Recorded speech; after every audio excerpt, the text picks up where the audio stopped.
IPC, CRC ও Indian evidence act পরিবর্তন করে কেন্দ্র নতুন আইন এনেছে। তাতে পথ আইনে বেশ কিছু পরিবর্তন করেছে কেন্দ্র, তা নিয়ে রাস্তায় গাড়ি চালকরা।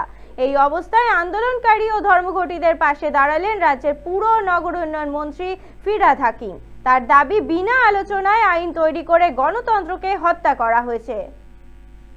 অন্যায় করেছে, পাপ করেছে মোদী সরকার। যে আইনটা এনেছে, কোনো অপোজিশনকে বক্তব্য রাখার পড়ার সময় দেয়নি।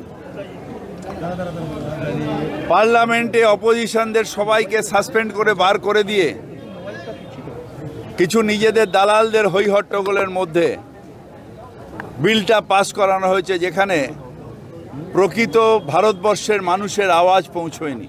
এমন একটা অবস্থা দাঁড়িয়েছে যে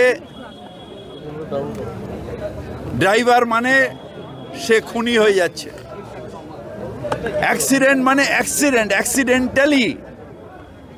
অ্যাক্সিডেন্টালি অর্থাৎ ভুলবশত বা অনিচ্ছাকৃত, সেখানে 10 বছর সাজা করে দিয়েছে।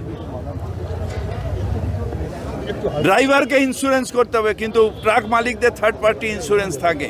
চলছিল ঠিক মতন, হঠাৎ কিছু বিজ্ঞ অমিত শাহজির মতন তারা এই অগণতান্ত্রিক কিছু বিল পাস করেছে। এরপরে আরো একটা একটা করে বেরোবে।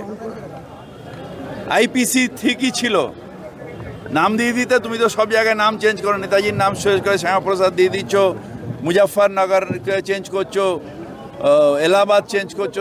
এখানে একটা নামটা চেঞ্জ করে দিতে। যেখানে আলোচনা হয়নি সেই বিলটা, আমি অত্যন্ত সন্দেহ আছে যে সেই বিলটা সত্যিকারের প্রয়োগ করা অসম্ভব হয়ে যাবে।